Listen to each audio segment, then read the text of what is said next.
ആഗോള ഊർജ്ജ ഭൂപടത്തിൽ വലിയൊരു മാറ്റത്തിന് ഇന്ത്യ സാക്ഷ്യം വഹിക്കുന്ന സുപ്രധാനമായ കാലഘട്ടത്തിലൂടെയാണ് നമ്മൾ കടന്നു പോകുന്നത്.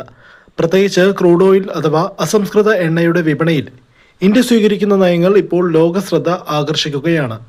അന്താരാഷ്ട്ര തലത്തിൽ വലിയൊരു പ്രതിസന്ധി നിലനിൽക്കുമ്പോഴും റഷ്യയിൽ നിന്നും ഇന്ത്യ വാങ്ങുന്ന എണ്ണയുടെ അളവിൽ റെക്കോർഡ് വർധനയാണ് ഉണ്ടായിരിക്കുന്നത്.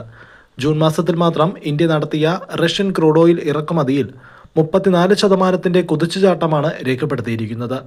ഈ വിഷയം കേവലം ഒരു സാമ്പത്തിക ഇടപാട് എന്നതിലുപരി ആഗോള രാഷ്ട്രീയത്തിലെയും നയതന്ത്രത്തിലെയും നിർണായകമായ ചുവടുവയ്പ്പാണ്. Centre for research on energy and clean air അഥവാ CREA പുറത്തുവിട്ട ഏറ്റവും പുതിയ റിപ്പോർട്ടാണ് ഈ ഞെട്ടിപ്പിക്കുന്ന വിവരങ്ങൾ നമുക്ക് മുന്നിലെത്തിച്ചിരിക്കുന്നത്. അന്താരാഷ്ട്ര വിപണിയിൽ റഷ്യയുടെ എണ്ണ വരുമാനം കുറയുന്ന ഒരു ഘട്ടത്തിലാണ് ഇന്ത്യയുടെ ഈ നീക്കം അവർക്ക് വലിയൊരു ആശ്വാസമായി മാറുന്നത്. കണക്കുകൾ സൂക്ഷ്മമായി പരിശോധിച്ചാൽ ജൂണിൽ മാത്രം 4.5 ബില്യൺ യൂറോ മൂല്യമുള്ള റഷ്യൻ ക്രൂഡ് ഓയിലാണ് ഇന്ത്യ വാങ്ങിയത്. ഇത് ഇന്ത്യ റഷ്യയിൽ നിന്ന് വാങ്ങുന്ന ഫോസിൽ ഇന്ധനങ്ങളുടെ മൊത്തം മൂല്യത്തിന്റെ 83% വരും. റഷ്യയുടെ ഹൈഡ്രോ കാർബണുകൾ വാങ്ങുന്ന രാജ്യങ്ങളുടെ പട്ടികയിൽ ഇപ്പോൾ ഇന്ത്യ 2ാം സ്ഥാനത്ത് എത്തി നിൽക്കുന്നു എന്നത് ചെറിയ കാര്യമല്ല. ഒന്നാമത് ചൈനയാണ് എന്നതും ആ പട്ടികയിൽ ഇന്ത്യ ചൈനയ്ക്കൊപ്പമെത്താൻ നടത്തുന്ന ശ്രമങ്ങൾ വളരെ വ്യക്തവുമാണ്.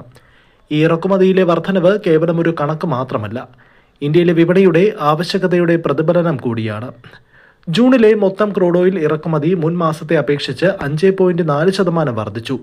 ഇതിൽ റിലയൻസ് ഇൻഡസ്ട്രീസിന്റെ ഉടമസ്ഥതയിലുള്ള ജാംനഗർ റിഫൈനറിയിലേക്കുള്ള റഷ്യൻ എണ്ണ വിതരണത്തിൽ 150% അതിശയിപ്പിക്കുന്ന വർധനവാണ് രേഖപ്പെടുത്തിയത്. അതുപോലെ ഇന്ത്യൻ ഓയിൽ കോർപ്പറേഷന്റെ പരദീപ് റിഫൈനറിയിലേക്ക് 126%, BPCLന്റെ കൊച്ചി റിഫൈനറിയിലേക്ക് 83%, നയാര എനർജിയുടെ വാദിനാർ റിഫൈനറിയിൽ 45% വർധനവുണ്ടായി. ഈ കണക്കുകൾ വ്യക്തമാക്കുന്നത് ഇന്ത്യയിലെ പ്രധാനപ്പെട്ട എല്ലാ വലിയ റിഫൈനറികളും റഷ്യൻ എണ്ണയെ അത്രയധികം ആശ്രയിക്കുന്നു എന്നതാണ്. ഇത്രയും വലിയൊരു തോതിലുള്ള വാങ്ങലുകൾ റഷ്യയെ വലിയൊരളവിൽ സഹായിച്ചിട്ടുണ്ട് എന്നത് യാഥാർത്ഥ്യമാണ്. റിപ്പോർട്ടുകൾ പ്രകാരം ഇന്ത്യയുടെ ഈ ഇറക്കുമതി വർധനവ് റഷ്യയുടെ മൊത്തം ക്രൂഡ് ഓയിൽ കയറ്റുമതി അളവ് 140% ഉയർത്താൻ സഹായിച്ചു.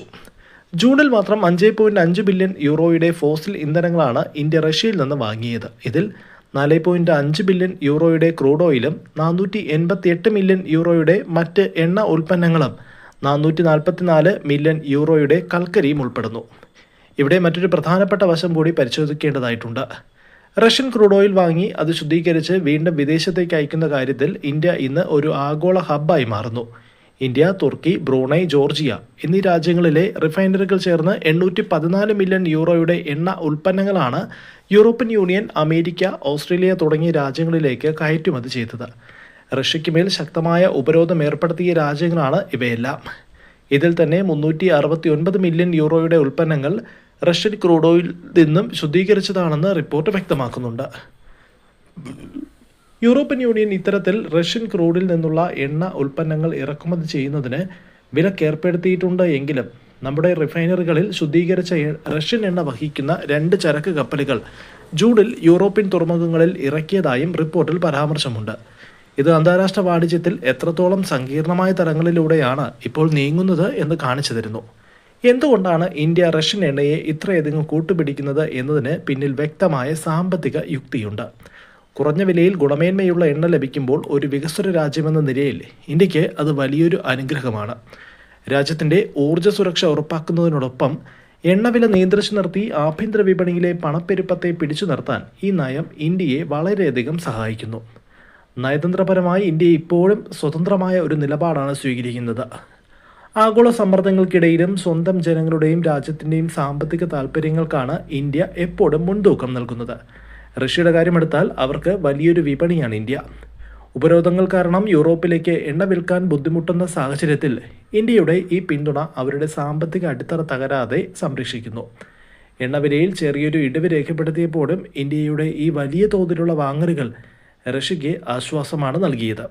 ആഗോളതലത്തിൽ തന്നെ എണ്ണ വ്യാപാരത്തിൻ്റെ ദിശ മാറ്റാൻ ഈ കൂട്ടുകെട്ടിന് കഴിഞ്ഞിട്ടുണ്ട് എന്നത് നിഷേധിക്കാനാകാത്ത വസ്തുതയും.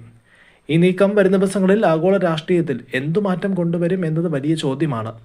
അമേരിക്കയും യൂറോപ്യൻ രാജ്യങ്ങളും ഇന്ത്യയുടെ ഈ നീക്കത്തെ എങ്ങനെ നോക്കിക്കാണും എന്നത് വരും മാസങ്ങളിൽ വ്യക്തമാകും. ഇന്ത്യയുടെ ഈ എണ്ണ നയം കൂടുതൽ സങ്കീർണമായ നയതന്ത്ര ചർച്ചകൾക്ക് വഴിവെക്കുമോ, അതോ ഇതിനെ ഒരു യാഥാർത്ഥ്യമായി ലോകം അംഗീകരിക്കുമോ? എന്തായാലും ഊർജ്ജ രംഗത്ത് ഇന്ത്യ കൈവരിച്ച ഈ വലിയ വളർച്ചയും റഷ്യയുമായുള്ള വർദ്ധിച്ചു വരുന്ന വാണിജ്യ ബന്ധവും വരും മാസങ്ങളിലും സാമ്പത്തിക ലോകത്ത് വലിയ ചർച്ചാ വിഷയമായി തുടരും എന്നത് ഉറപ്പാണ്.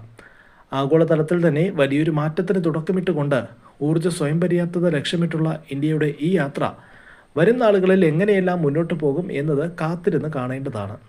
സാമ്പത്തിക സുരക്ഷയും നയതന്ത്ര ബന്ധങ്ങളും തമ്മിലുള്ള നൂൽപ്പാലത്തിനിടയിലൂടെയുള്ള യാത്രയിൽ ഇന്ത്യ പുലർത്തുന്ന ഈ സമതുലിതാവസ്ഥ തന്നെയാണ് ലോകരാജ്യങ്ങൾക്കിടയിൽ ഇന്ന് ചർച്ചയാകുന്നത്.